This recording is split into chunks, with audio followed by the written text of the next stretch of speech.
बिस्मिल्लाहिर्रहमानिर्रहीम। लाखों दरूद पाक हज़रत मोहम्मद सल्लल्लाहु अलैहि वसल्लम और आप सल्लल्लाहु अलैहि वसल्लम की आल पर। अस्सलामु अलैकुम। मेरा नाम इफ्तिखार अहमद है और आप मेरा यूट्यूब चैनल नॉलेज देख रहे हैं। मेरी आज की वीडियो का अन्वान है सिंध ताश मुआहदे की तलवार पाकिस्तान पर लटकती रहेगी। खबर रसां अदारे रॉयटर्स की जानब से 4 भारतीय और पाकिस्तानी हुकूमत के ज़राए के हवाले से खबर दी गई है कि सीज़ फायर मुआहदे में इस वक्त सिंध ताश मुआहदे की बहाली की बात नहीं की गई और ये ताहाल मुअत्तल है, जबकि पाकिस्तान के वज़ीर आज़म शहबाज शरीफ ने सीज़ फायर के बाद पानी की तकसीम के तनाज़े को हल करने के लिए बातचीत की उम्मीद की है।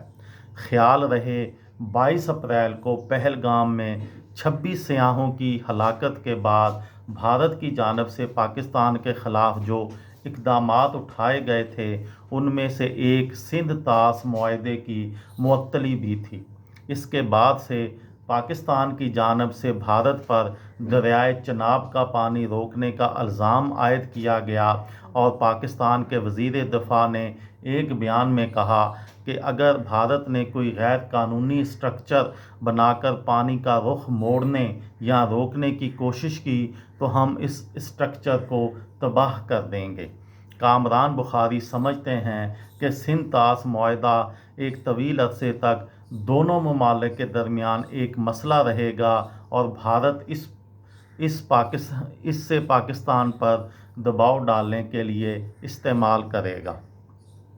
मोदी हुकूमत ये जानती है कि तवील अरसे तक जंग लड़ना भी उसके मुफाद में नहीं है, क्योंकि इस सूरत हाल में सरमायाकारों का एतमाद कम होगा और पाकिस्तान पर दबाव बढ़ाने के लिए सिंध ताश मुआहदे के ख़ात्मे को वो इस्तेमाल करते रहेंगे और ये तलवार पाकिस्तान पर लटकाए रखेंगे। ये पाकिस्तान को दबाव में रखने के तरीके के तौर पर इस्तेमाल किया जाता रहेगा। कोशिश तो यही है कि दोनों ममालिक बातचीत के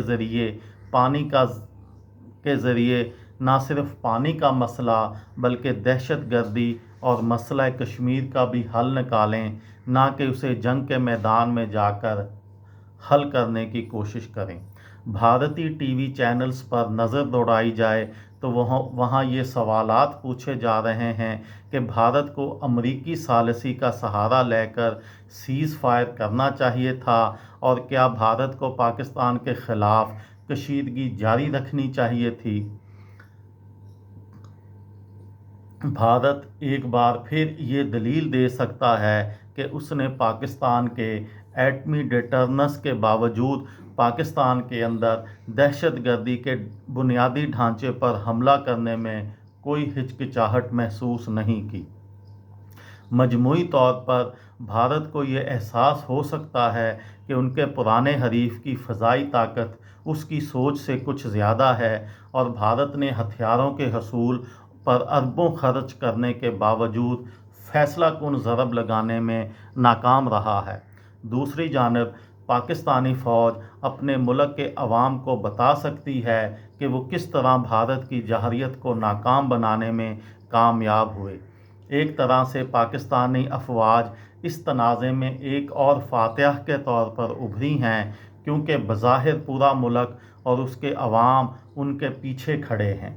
याद रहे सिर्फ 2 साल कबल साबका वज़ीर आज़म इमरान खान के हामियों की जानब से पाकिस्तानी फ़ौज के ख़िलाफ़ मुज़ाहरे किए गए थे और ये जंग शुरू होने से पहले भी पाकिस्तान की अफवाज की मकबूलियत पाकिस्तान में उतनी नहीं थी जो आज से कुछ साल पहले तक थी। लेकिन इस 88 घंटों की जंग ने पाकिस्तानी अफवाज के मोराल को भी बुलंद किया है और पाकिस्तानी अवाम ने भी ये साबित किया है कि वो अपनी अफवाज के पीछे खड़े हैं। ये थी मेरी आज की वीडियो। किसी दोस्त को, किसी भाई को, किसी बहन को फ़ायदा हो तो मुझे दुआओं में याद रखिएगा। دل دل پاکستان، جان جان پاکستان۔ السلام علیکم۔